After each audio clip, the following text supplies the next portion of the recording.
Good day, gentlemen. This is SwashbucklingSir here, and today we critique Retro Game Crunch, a series of 7 games ranging from brawler to platformer, all inspired by the 8-bit generation.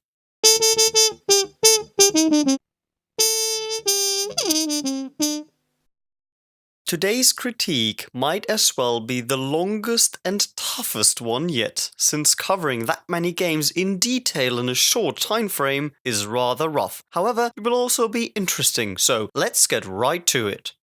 The first game is Super Clueland. Super Clueland is an exploration-based platformer. The very limited start quickly evolves, pun intended, at the same rate your cute green protagonist does. At first, the little green blob cannot even jump, but soon, after consuming a couple of worms, which are rich in protein, and after playing the little minigame whereby you stack colored blocks into the correct order in your digestive system, as indicated in the lower right corner, you will find yourself jumping, swimming, drilling, and even flying. It took me about 15 minutes to reach the final state of evolution, which significantly changes the game.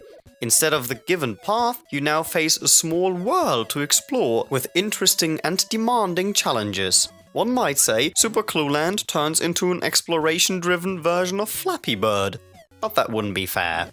Once you collected all gems, you can face the final boss, and after roughly 1 hour of gameplay, you should be able to rescue your girlfriend. Super Clueland features precise platforming, engaging exploratory gameplay with some minor puzzles here and there, and for me personally, is the shining star of the bundle.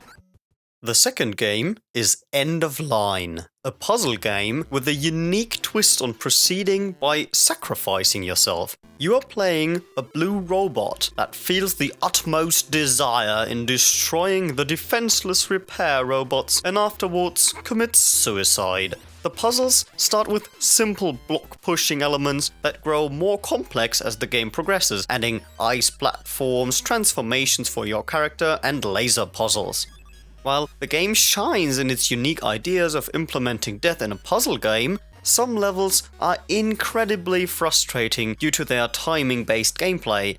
I found myself asking the unknowing screen why anyone would create a puzzle game with timing elements.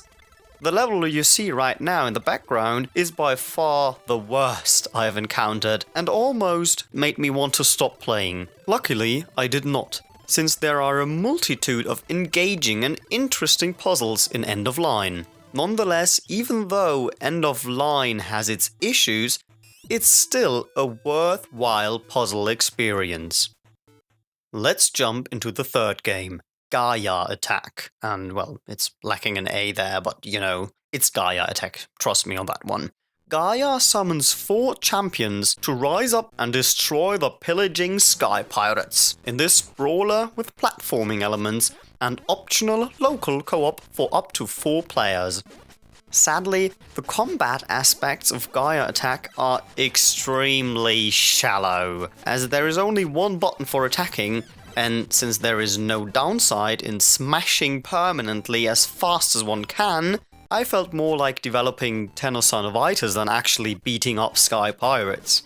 Moreover, the further one progresses, the worse the level design gets. You might find yourself following one of 2 different paths, and it might just be that the one you choose ends up being the quote-unquote wrong one, and thus inevitably killing you, even though no clear mistake was made by the player, since he was merely following the game's layouts. Additionally, later levels require pixel-perfect platforming, and thus tend to be frustrating, especially if you unintentionally miss the checkpoint due to the poor level design. Overall, I did not enjoy the 40 minutes it took me to complete Gaia Attack due to its simplicity in the brawling and its striking failures in level design. And thus for me, Gaia Attack is on the weaker side of Retro Game Crunch. In the fourth game, titled Paradox Lost, we play Abby, a woman surviving a plane crash that stumbles upon a gun that possesses the power to shoot time travel. I know, that sounds weird. It is, however, an interesting twist, since to traverse the time continuum, we require special reflective crystals to shoot at ourselves. Why she just wouldn't hold up the gun in her face, I don't know. Paradox Lost is heavily inspired by and plays a lot like Metroid, however, with more puzzling involved. There are 3 worlds overlaid, which allow the player to investigate the past, present, and the future. The satisfying exploration is rewarding due to significant upgrades that await at the end of every path, and with those, previously inaccessible routes open up. Even though the game is perfect for you to get lost, the map, once you understood how it works, actually offers good help in directing your progress. The only thing that one could hold against the game is that, at least on my PC, the game crashed once during my roughly 90-minute playthrough. Luckily, the save points are not too far apart. Therefore, Paradox Lost is clearly a great old-school experience of gaming with its rewarding exploration and intelligent puzzling ideas, and it's easily the second best game of the bundle for me.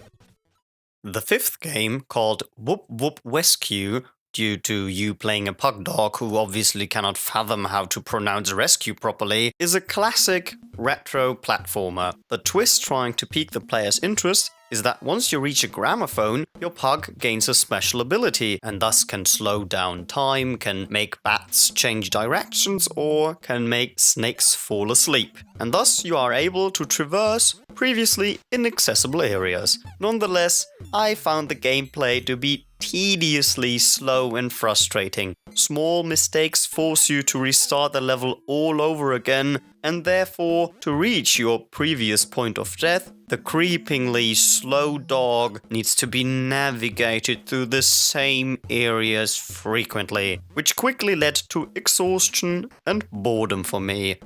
Well, there is one good thing I can say, and I take the liberty of quoting my girlfriend here: the dog is cute.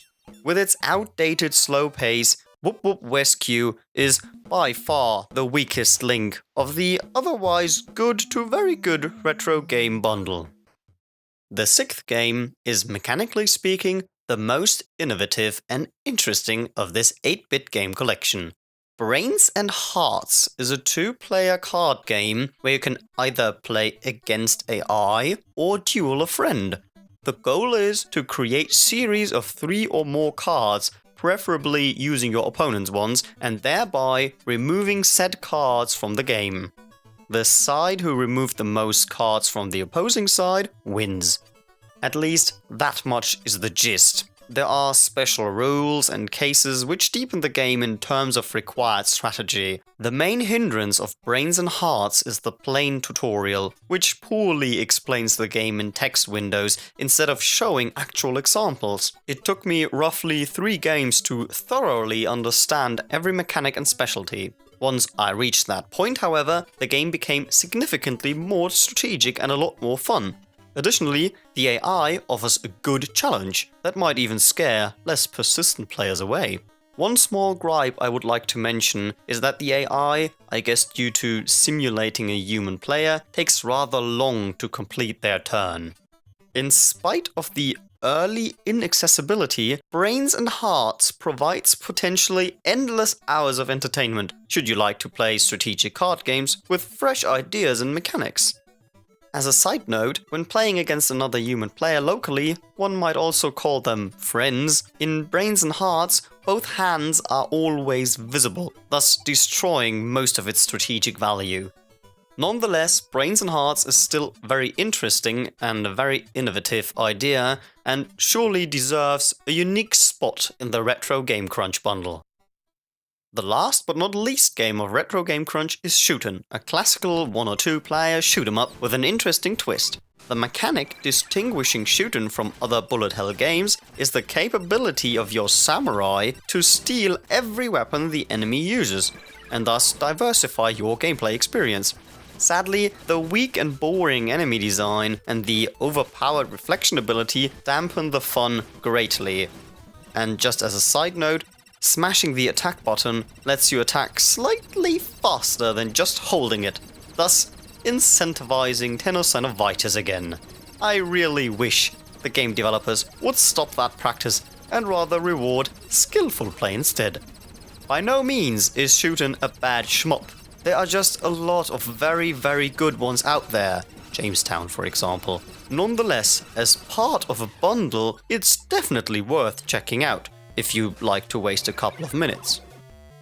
Now let's wrap up this huge collection of retro 8-bit indie games.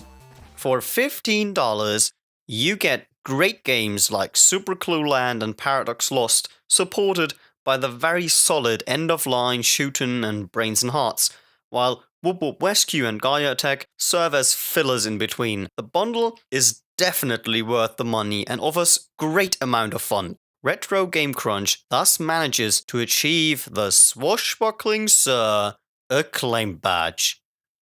Since Retro Game Crunch has been greenlit recently, you can be sure that it's going to pop up on Steam quite soon. As always, thank you guys very much for watching. Have a great day. Remember to subscribe, obviously. Goodbye.